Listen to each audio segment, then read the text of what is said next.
je ne sais pas si tu te souviens, mais un groupe d'enquêteurs était en train de creuser une petite fosse, je crois que c'était une petite fosse, et ils ont retrouvé 6 bras d'enfants, je crois que c'était 6 bras gauche.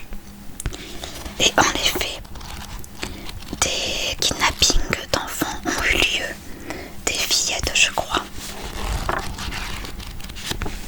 Et du coup là, ils ont retrouvé leur bras gauche.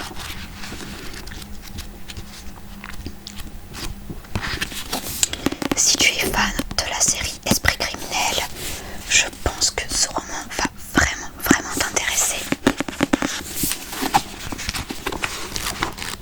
Du coup c'est parti pour ce chapitre 2 qui n'est pas très long d'ailleurs. Alors, chapitre 2.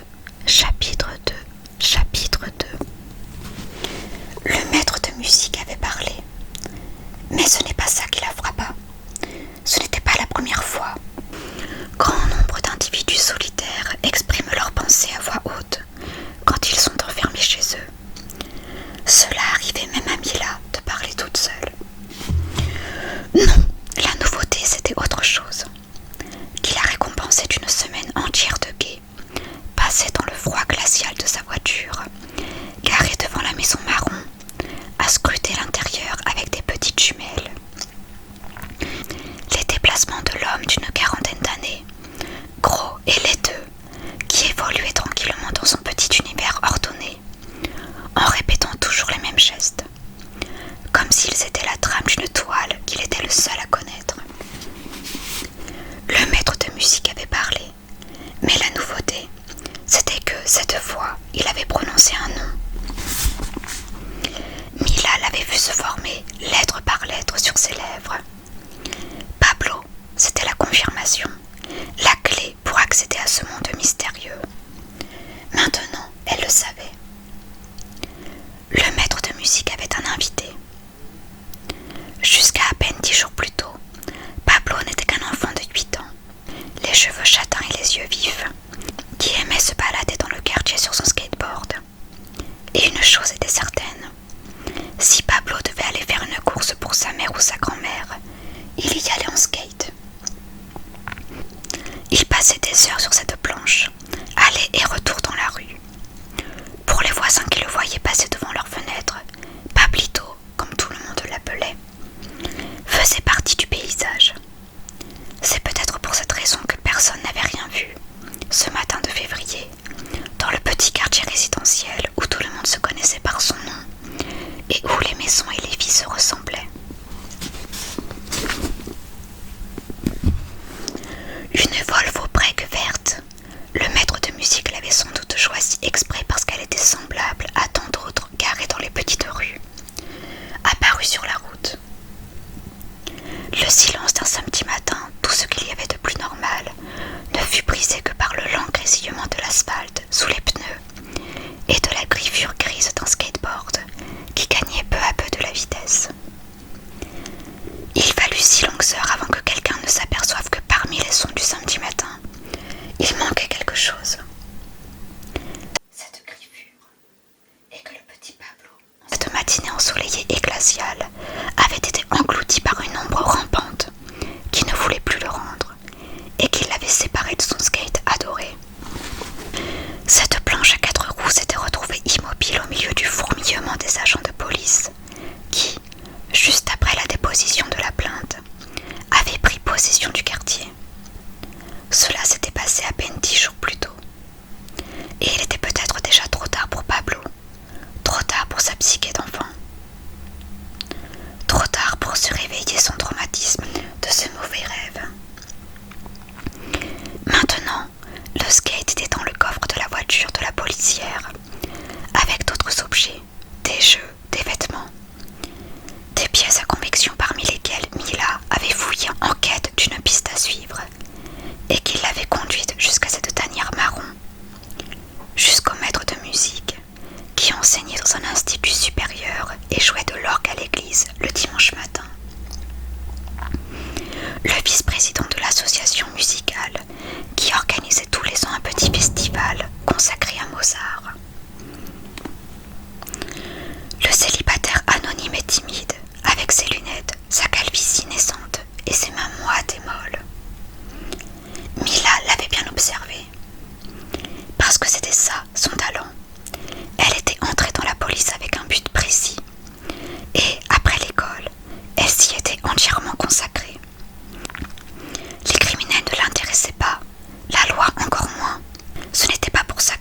incessamment chaque recoin où l'ombre se tapissait, où l'existence pourrissait en paix. Quand elle lut le nom de Pablo sur les lèvres de son geôlier, Mila sentit une douleur dans sa jambe droite. Peut-être à cause des heures trop nombreuses passées dans la voiture à attendre ce signe. Peut-être aussi à cause de sa blessure à la cuisse, qu'elle avait recousue de 2 points de suture. Après, je la soignerai à nouveau, se promit-elle, mais seulement après. Et à ce moment-là, en formulant cette pensée, Mila avait déjà décidé d'entrer immédiatement dans cette maison pour rompre l'enchantement et faire cesser le cauchemar. Agent Mila Vasquez à la centrale, ravisseur présumé du petit Pablo Ramos, identifié. Le bâtiment est une maison marron au numéro 27 du Vial Alberas. Possible situation de danger. D'accord, agent Vasquez, nous envoyons 2 patrouilles vers ta position. Il faudra au moins 30 minutes. Trop. Mila ne les avait pas. Pablo ne les avait pas. La terreur de devoir faire les comptes avec les mots « trop tard » la poussa à se diriger vers la maison. La voix à la radio était un écho lointain, et elle, pistolet au poing, arme baissée, au barycentre de son corps, regard alerte, pas bref et rapide, atteignit rapidement la palissade couleur crème qui entourait l'arrière de la petite villa. Un énorme platane blanc se détachait sur la maison. Les feuilles changeaient de couleur selon le vent, montrant leur profil argenté. Mila arriva au portail en bois sur l'arrière. Elle s'aplatit contre la barrière et écouta attentivement.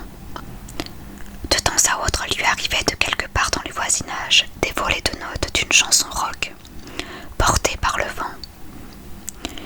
Mila se pencha par-dessus le portail et vit un jardin bien entretenu, avec une cabane à outils et un tuyau en caoutchouc rouge qui serpentait dans l'herbe jusqu'à un pulvérisateur. Des meubles en plastique et un barbecue à gaz. Tout était tranquille. Une porte aux vitres dépolies de couleur mauve. Mila tendit le bras par-dessus le petit portail et souleva délicatement le loquet. Les gonds grinçaient et elle s'ouvrit juste assez pour franchir le seuil du jardin. Elle referma pour que personne à l'intérieur, en regardant dehors, ne s'aperçoive d'un changement. Tout devait rester tel quel. Puis elle avança comme on le lui avait appris à l'école de police, en pesant attentivement ses pas dans l'herbe, uniquement sur la pointe, pour ne pas laisser de traces, prête à bondir en cas de nécessité. Quelques instants plus tard, elle se retrouva à côté de la porte de service, du côté où elle ne risquait pas de faire de l'ombre si elle se penchait pour regarder à l'intérieur de la maison. Ce qu'elle vit. Les vitres en verre dépoli ne lui permettaient pas de voir nettement, mais, à la forme des meubles, elle comprit qu'il devait s'agir d'une salle à manger. Mila fit glisser sa main vers la poignée qui se trouvait de l'autre côté de la porte. Elle l'attrapa et la poussa vers le bas. Elle sentit un déclic dans la serrure. Elle était ouverte. Le maître de musique devait se sentir en sécurité dans la tanière qu'il avait préparée pour lui-même et pour son prisonnier. D'ici peu, Mila comprendrait pourquoi. Le sol en lino gémissait à chaque pas sous la gomme de ses semelles. Elle se força à contrôler son allure pour ne pas faire trop de bruit. Mais ensuite, elle décida d'enlever ses baskets et de les laisser près d'un meuble. Nu-pied, elle arriva au bout du couloir et elle l'entendit parler. « Je voudrais aussi un paquet d'essuie-tout et de produits pour nettoyer la céramique. Oui, celui-là. Ensuite, apportez-moi aussi 6 boîtes de bouillon de poule, du sucre, un exemplaire du programme télé et un paquet de cigarettes légères, la marque habituelle. » La voix venait du salon. Le maître de musique faisait ses courses par téléphone.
elle sans être vue. Tout cela faisait partie du piège. Elle sentit le bras de l'homme se tendre jusqu'à elle pour lui prendre son pistolet. Mila se laissa faire. « Tu peux me tirer dessus, mais tu n'as plus aucune chance de salut. Mes collègues seront bientôt ici. Tu ne peux pas t'en sortir. Il vaut mieux te rendre. » Il ne répondit pas. Du coin de l'œil, elle eut l'impression de l'apercevoir. Était-ce bien un sourire? Le maître de musique recula. Le canon de l'arme s'écarta de Mila, mais elle pouvait encore sentir l'attraction magnétique entre sa tête et la balle dans l'obturateur. Puis l'homme lui tourna autour et entra enfin dans son champ de vision. Il la fixa longuement, mais sans la regarder. Il y avait quelque chose au fond de ses yeux qui sembla à Mila être l'antichambre des ténèbres. Le maître de musique lui tourna le dos sans aucune crainte. Mila le vit se diriger, sûre de lui, vers le piano placé contre le mur. Une fois devant l'instrument, l'homme s'assit sur le tabouret et observa le clavier. Il y posa les deux pistolets complètement sur la gauche. Il souleva les mains et un instant plus tard, les laissa retomber sur le clavier. La nocturne numéro 20 en do dièse mineur envahit la pièce. Mila respira fort. La tension se diffusait à travers les tendons et les muscles de son cou. Les doigts du maître de musique glissaient avec grâce et légèreté sur le clavier. La douceur des notes contraignait Mila à être spectatrice de cette exécution, comme hypnotisée. Elle se força à retrouver sa lucidité et fit glisser vers l'arrière ses talons nus, lentement jusqu'à se retrouver à nouveau dans le couloir. Elle reprit son souffle en essayant de ralentir les battements de son cœur. Puis elle chercha à toute allure dans les chambres, suivie par la mélodie. Elle les passa en revue, l'une après l'autre. Un bureau, une salle de bain, un garde-manger, jusqu'à la porte fermée. Elle poussa le bâton contre le mur. Sa blessure à la cuisse lui faisait mal et elle concentra le poids sur son deltoïde. Le poids céda. La lumière faible du couloir fit irruption la première dans la chambre, dont les fenêtres semblaient murées. Mila suivit le reflet dans l'obscurité et finit par croiser deux yeux humides qui lui rendaient son regard, pétrifié. Pablito était sur le lit, les jambes repliées contre son maigre torse. Il ne portait qu'un slip et un débardeur. Il essayait de comprendre s'il devait avoir peur, si Mila faisait partie ou non de son cauchemar. Elle dit ce qu'elle disait toujours quand elle retrouvait un enfant. Il faut y aller. Il acquiesça, tendit les bras et grimpa dans les siens.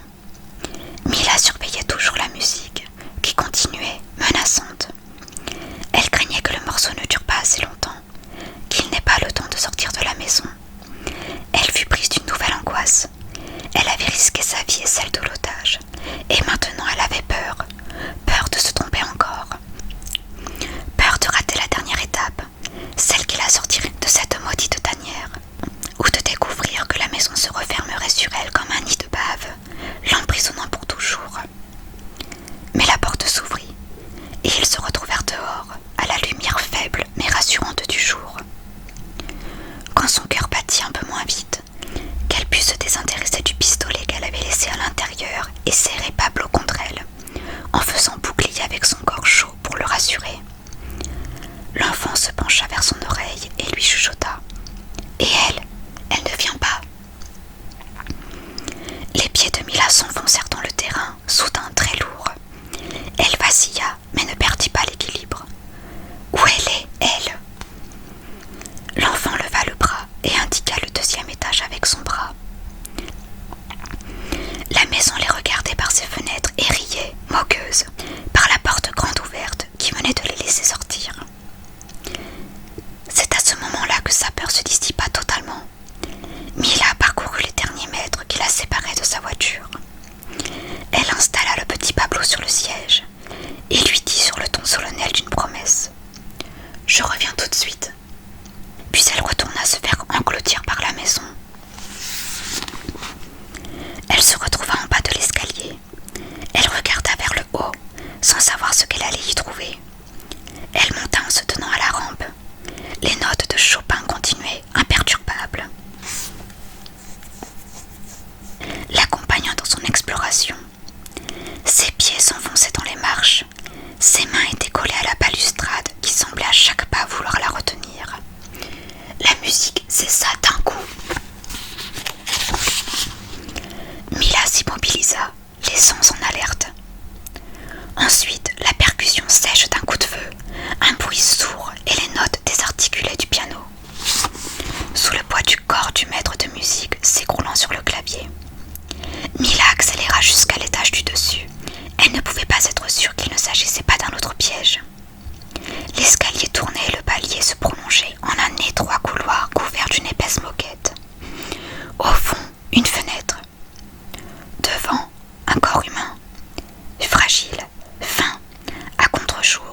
et en se répétant tous les signes particuliers, même la plus petite imperfection de la peau.